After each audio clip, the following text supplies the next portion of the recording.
Hello and welcome to this weekend's market update. Today is 1st of April 2023.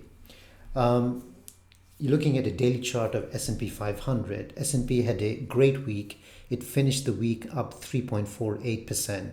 In fact, all major averages, S&P 500, NASDAQ, Dow and Russell 2000, they all finished up over 3% on the week. If you look at the structure that's in front of us, you'll see that S&P 500 had a series of lower highs. You can see right here, but this sequence has been broken this week. You can now see that S&P 500 established a higher high on a daily chart basis. This high is now higher than this high. So this sequence of lower high has now been broken. In fact, what we have right now is a low right here, a higher low right here, and I would expect S&P 500 to establish another higher low somewhere, and then resume the uptrend. So this downtrend that we had that started in early February is now turning into a new move to the upside. So the structure definitely has changed this week. Now, if we look at the moving averages, where price is in relation to the moving averages, so you'll notice that last week the price was stuck in between. So this is where the price was. It was stuck in between the three moving averages. The black one is the 200-day moving average. The green one is the daily 20 EMA, and the yellow one is the daily 50. You'll notice that this week it has made a decisive move to the upside. So it found support. The 200-day moving average acted as a support. It has now made a decisive move to the upside. You'll also notice that the daily 20 and 50, they're now crossing and beginning to move higher. And if so, it might be the beginning of another move to the upside, something like this, or something like this. So we shall see, and these two moving averages would now act as a dynamic support. So looking at the position of the where the price is in relation, so that's looking positive. If we look at the momentum indicators just to see what they're telling us, you'll notice that the MACD had crossed right here, and then it's moving higher. It's working its way above the zero line. If it goes up completely above the zero line, that would be quite positive. Something we saw right here. So right now it's the green line is already above, the yellow one is not yet. But based on the price action, it looks like we might be able to see the entire MACD move above the zero line maybe next week. RSI, you can see that has made a strong move above the 50 level. This is the 50 level. Last week it closed right at the 50 level. So this week it made a decisive move to the upside.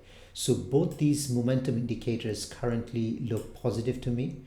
The price action is also positive. You can see that it has broken the downtrend. So on a daily basis, things are looking definitely positive. Now, if we look at the weekly chart, just to see, since we just the week just ended, so let's have a look to see what the weekly chart is telling us. Well, weekly chart is basically saying that it's still trading sideways between this level right here, which is around 4,200, and then this level right here, which is around 3,800. So this is basically a 400-point range that it's been trading, and it's been doing that since April of 2022. It's almost like a one full year that it's stuck in this range. I mean, we've had a brief period where it has broken to the downside, and then another brief period where it moved above, but for the most part, it has come back inside this range. So what does that mean? It basically means that energy is building up inside this range, so that eventually when it does break out either to the upside or to the downside, we should expect to see a move equal to the magnitude of this range. This range is basically 400 points, 4,200 on the upside, 3,800 on the downside. So if we get an upside break, then as a rule of thumb, the full measured move would project a target to this level, which is around 4,600. On the other hand, if we have a break to the downside of 3800, then the downside target would be around 3400. So a lot at stake here when it does break out of this range, 400 points in either direction. If you look at the momentum indicators on a weekly basis, you can see that RSI has reclaimed the 50 level. So this green line is 50 level, and you can see MACD, which was basically at the 0 line, it's beginning to move higher. So on a weekly basis, the momentum indicators certainly are looking positive at the moment. Now on RSI, I have this trend line. This is like a downtrend line, and at the moment it closed right at this downtrend line. So this line is likely to act as a resistance. The question is whether it's going to be able to break through this level and move higher, or RSI encounters resistance and pulls back. If that's the case, then I would expect some pullback in price. But if RSI is able to clear this downtrend line, then I would expect a further move to the upside based on the fact that RSI would be moving higher. But overall, momentum indicators are positive, but the price action is basically kind of stuck in a big trading range. So we'll have to see how this gets resolved. Eventually it will, in one way, in one direction. Which way, we don't know yet. So coming back to the daily chart right here. Now, obviously we had a big run up, over the last week or so, and RSI on a daily basis, RSI is also reaching a oversold level. If you look at right here, RSI is around 62.8. Last time when RSI was at this level, we saw some profit taking. You can see that even right here, when RSI had reached this line, we saw some pullback. I'm not expecting a massive decline, but I am expecting some pullback. Also, if you look at the market internals, so let's have a look at this chart. So here we've got S&P 500 on the top. So this is S&P 500, and this bottom chart is percentage of S&P 500 stocks that are above the 20-day moving average. So at the moment, as of last Friday, almost 87% of S&P 500 stocks closed above their 20-day moving average. Now, and you can see that they were oversold right here, early part of March, and then we've had a huge rebound in the market. And what that basically meant is that 87% of the stocks are now above their 20-day moving average. Generally speaking, if I have a line drawn here, when this percentage, when 90% of the stocks are above their 20-day moving average, we generally see some kind of profit taking. You can see right here, when this happened, it coincided with this top. When we had this one again in November, it coincided with this decline right here. When we had this reading in April of last year, it coincided with this top right here. So we're now reaching a point where market is reaching an overbought level. So we should see some kind of a short-term pullback. Now, the pullback varies. Like here, we had about 9% pullback. Here, we had a bigger pullback in 2022. But if you look at the market internals is saying that we're now reaching some kind of an overbought level. And when we reach these levels, generally we see some kind of a pullback. So coming back to S&P 500 then, if we do have a pullback, what sort of level can we expect? What are some of the levels we should keep an eye on? So let's have a look at the levels. I've got levels here. So the levels that I'm watching are on the upside, this level right here. So how do I get this? See, S&P 500 traded between these two zones. What are those levels? So this is 40.40, and then this is 39.12. Now that it has broken out of this range, a full measured move would project a target to this level. So what is this level? This level would be around 4170. So that would be the upside level. And on the downside, I would look for support around here. Because this was a previous resistance zone. So this level is around 40, 40. So that would be the support I would be looking at. That this level is also in line with next week's pivot level, weekly pivot level. So I would look for this. I would be looking at this level as a support. But if it breaks below this level, then obviously we have this gap right here that needs to be filled right here. So that would be another level I would look out for.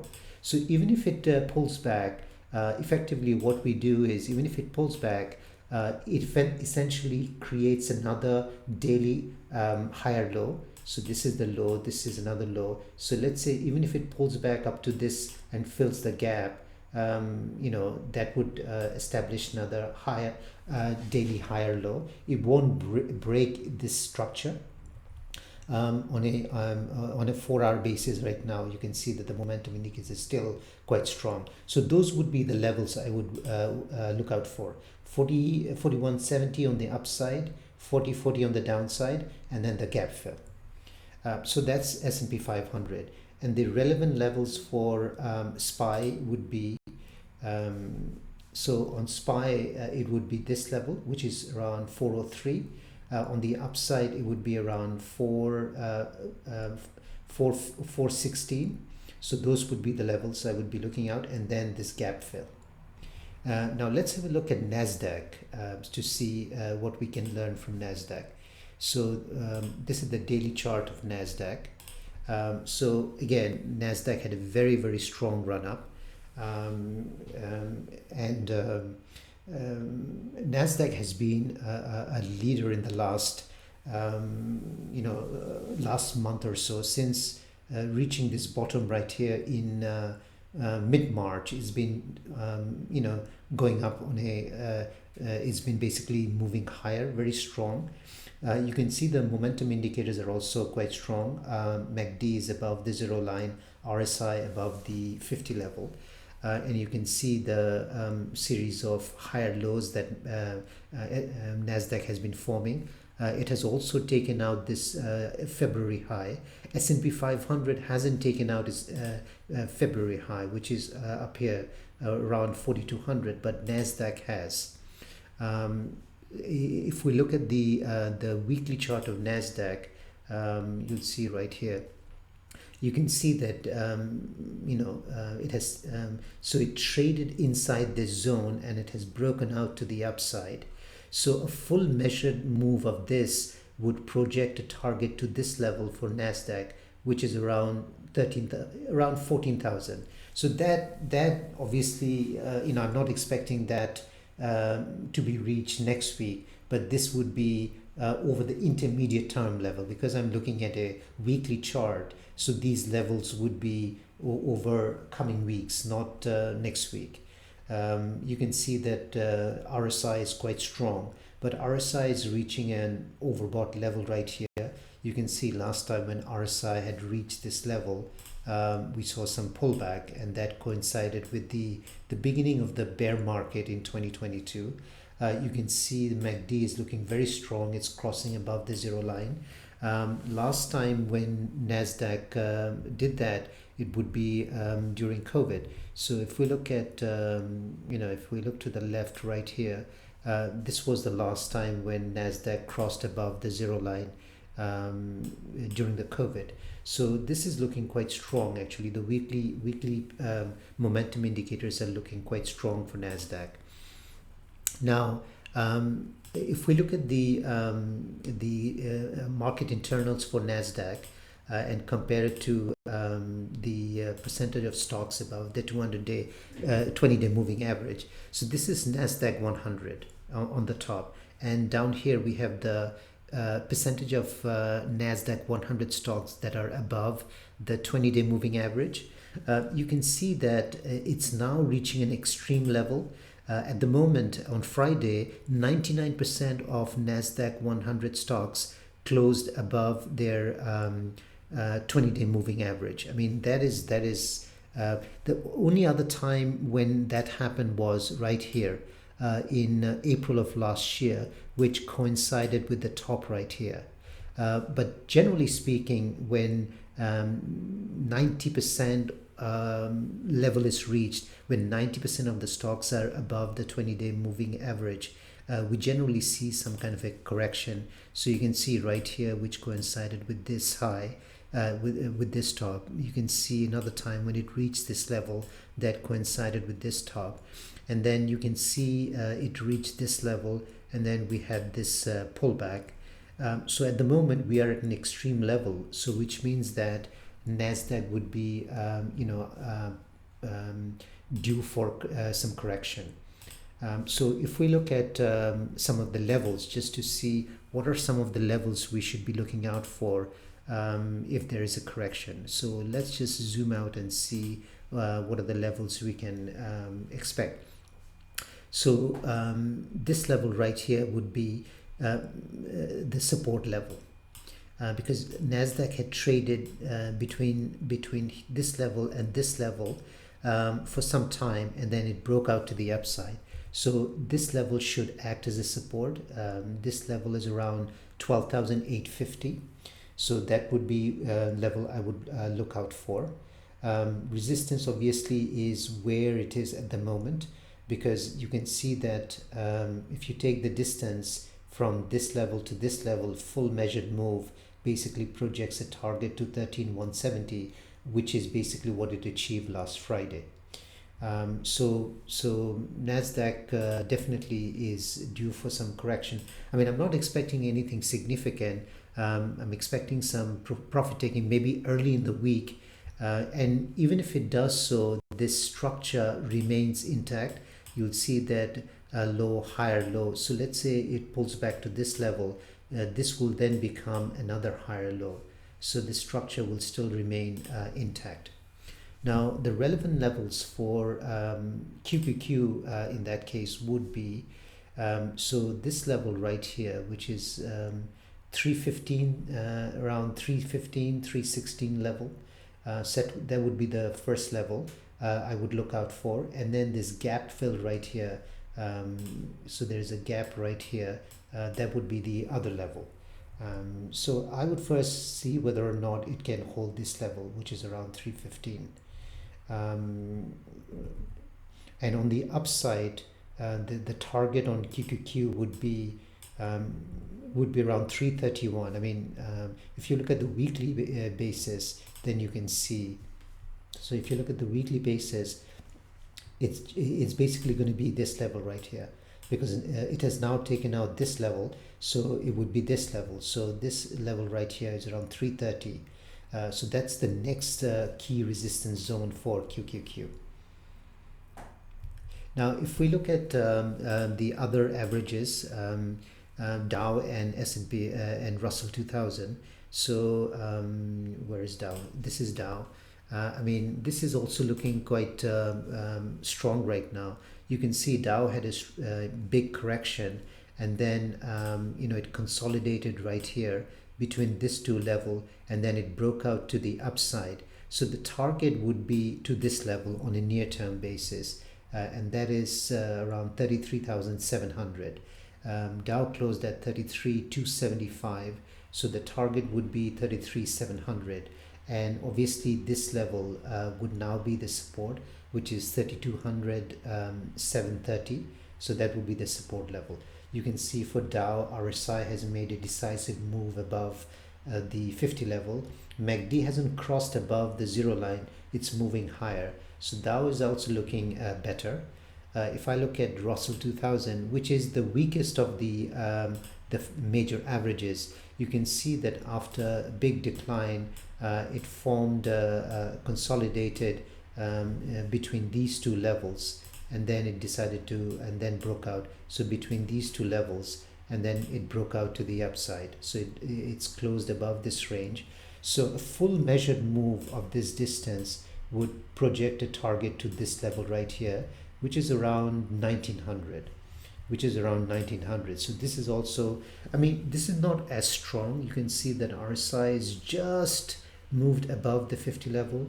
MACD hasn't crossed above the zero line, so this is obviously the weakest, and that's because it's got quite a bit of financials in there. It's got industrials, so forth and so on. Now let's look at the sectors and see what we can learn from the sectors.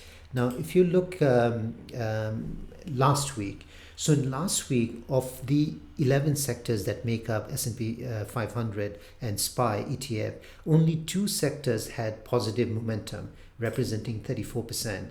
The remaining 66% had negative momentum. But I basically mentioned that these were strong bounce candidate, and that's exactly what we got. So if we look at the end of this week, what does it look like? The picture is a lot more different, because you can see last week we only had 2 sectors which were in which had a positive momentum. Now look at this, majority of them have positive momentum. You've got one which is kind of neutral to up, which is the energy, and financials, they're still the weakest, XLF. That's that is kind of that's been a drag in S&P 500, but all the other sectors now have positive momentum. Now that being said, I do expect some profit taking early in the week, especially in the technology sector. XLK, it was up 13% in the last, just over 2 weeks. And then another strong was communication. That also rose 13% over the last 2.5 weeks. So as a result of it, I do see some profit taking in these 2 sectors, especially. Another sector where I think there could be some profit taking would be consumer staples. Because that also, because last week I basically said that consumer staple was a strong rebound candidate, and it did perform quite strongly. So let's have a look at the chart of these, just to have a quick look at it. This is XLK, strong move to the upside. It's now reaching the top end of the target. You can see that it had traded between these 2 zones. Let's see, between here and here, and after breaking it down, after breaking to the upside, the full measured move would be a target to this level. So that's why I think there is opportunity for some pullback in XLK. Another one was XLC. This is communication. This is also looking quite strong. You can see that it had a big run up. So I do see some profit taking, especially in the early part of the week. And then XLP, another one which, so it had a big move. It traded between these 2 ranges and then broke to the upside. So it has now achieved a full measured move. Obviously, I do see, more upside, because I can see that the momentum indicators are all moving higher, but they are kind of overbought. You can see that RSI is now, about around 65. And you can see stochastic has gone way above. So I do see some profit taking in XLP, especially in the early part of the week.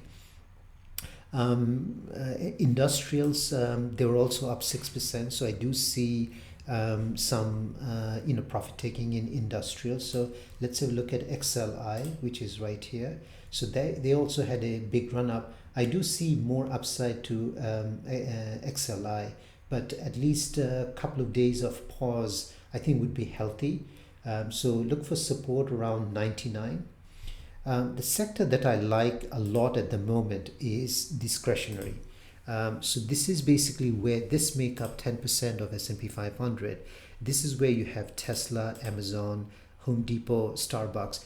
These are the stocks. Now let's have a look at Tesla quickly, because I think this is, Tesla could be a strong candidate. So you can see that after consolidated, it broke to the upside.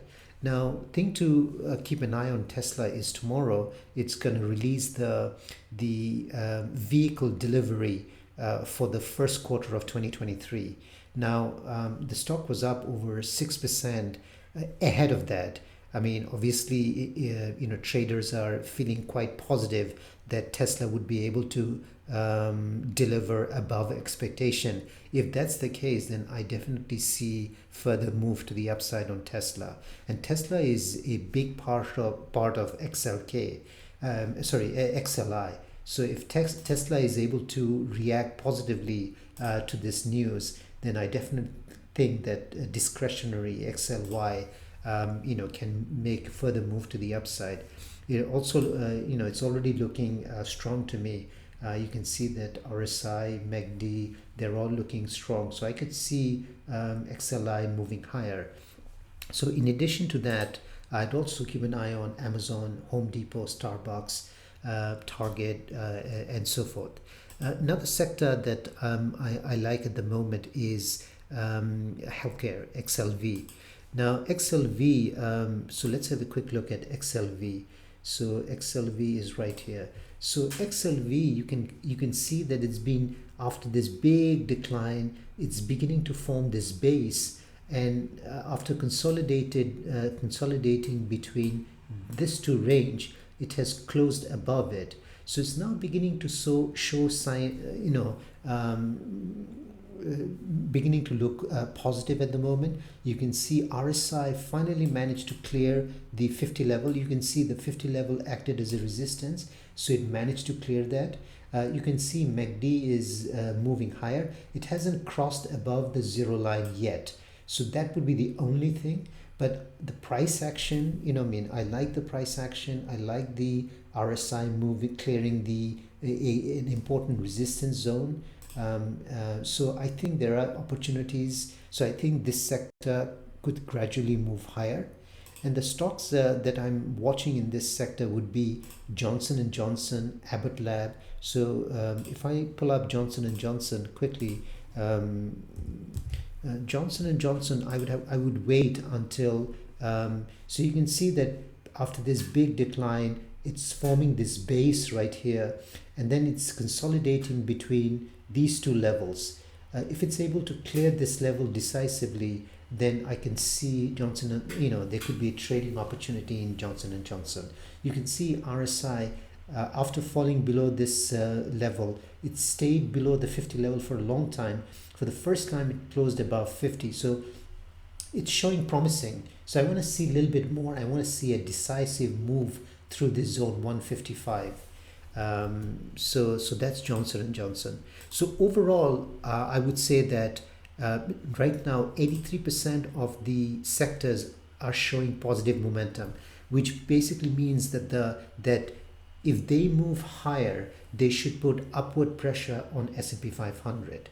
But as I said, early in the week, I would expect some consolidation, but maybe towards the end, there could be some, move to the upside. Or maybe next week, it could be basically going sideways, take a rest, and then rally the week after. Now, from an economic point of view, next week, we've got an important report coming out, which is basically the jobs report.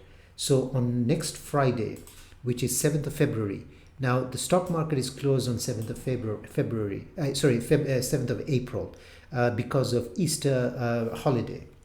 But the jobs report is going to be released, unemployment. So what's the market looking for? Market is expecting unemployment rate to be unchanged. Last month, unemployment rate was 3.6. Consensus is at 3.6. So market is not expecting any kind of uptick in unemployment rate as a result of the turmoil in the banking sector yet. The market is expecting economy to add 238,000 new jobs. Last month, the economy added 311,000, so that would still be quite strong. The other one that I'm looking at is this one, the hourly wage increase month over month. So market is expecting hourly wages to rise by 0.3% Last month it rose at 0.2%. 0.3% would be pretty much in line with what has been happening over the last few months. If you look at if you look at the hourly wages month over month, you can see 0.3 is kind of right in the middle. So we've had 0.5 on the upper end, and then 0.2 on the lower end. So 3 point would be kind of in the middle. So even if it comes in at 0.3%, I don't think market is going to freak out. Market is going to freak out if the month over month wages come in at 0.4%. So that is a major report that'll come out on Friday. But the stock market will be closed, but the futures are going to be open. So the futures would tell us how the market is reacting. And on Monday, 10th of April, when the market reopens, that's when we're going to get the reaction to this. It's unfortunate that the market won't be open on Friday. Maybe they could have released this on Thursday or something, but we'll have to wait until Monday to see what the cash market's reaction is. But we should be able to see what how the futures are reacting. So that's that as far as the major averages are concerned. So let's look at few other. Let's look at dollar next. Now, dollar has been gradually moving lower. So having traded between this zone and this zone, it's broken to the downside. So the downside target would be at this level, which is around 101.2. But it is oversold, so I could see dollar, rallying a little bit, but I'm not sure that whether it can mount a significant rebound. For that to happen, I think the yields would have to rise. So if you look at the 2-year bond yields, so the 2-year bond yields are not looking strong at the moment. You can see that after this big drop, it's kind of going sideways, and it's still well below what the Fed funds rate is. The Fed fund rate is around is at 5%. The 2-year bond yield is at 4%. So it's 1 full percent below the current Fed funds rate is. Obviously, this is going to react to the jobs report, so we'll see how the yields react next Friday. If you look at the 10-year bond yield, that's also looking kind of weakish, but it's kind of stuck in this range right here. It closed at 3.47, significantly below the where the Fed funds rate is.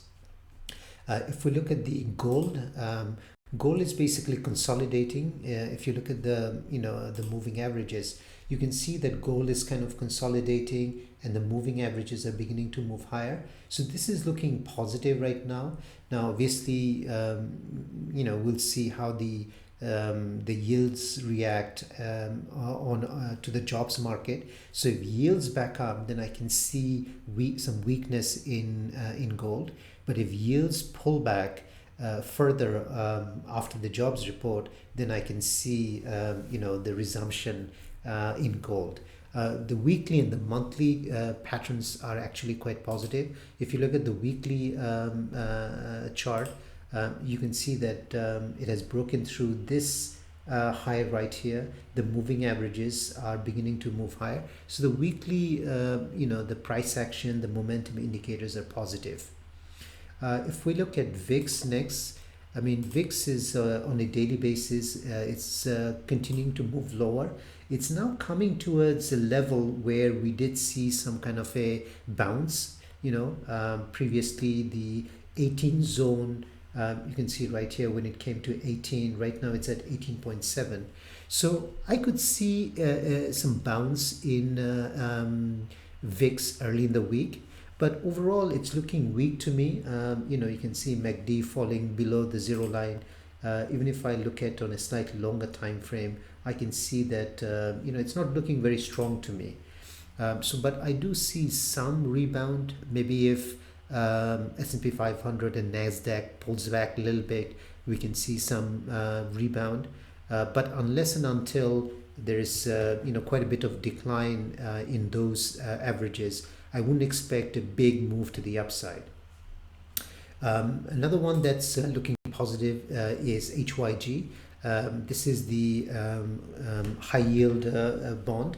You can see that it has, after trading inside this zone, it has broken out to the upside. So just to summarize, I would say that I would use this as my guide.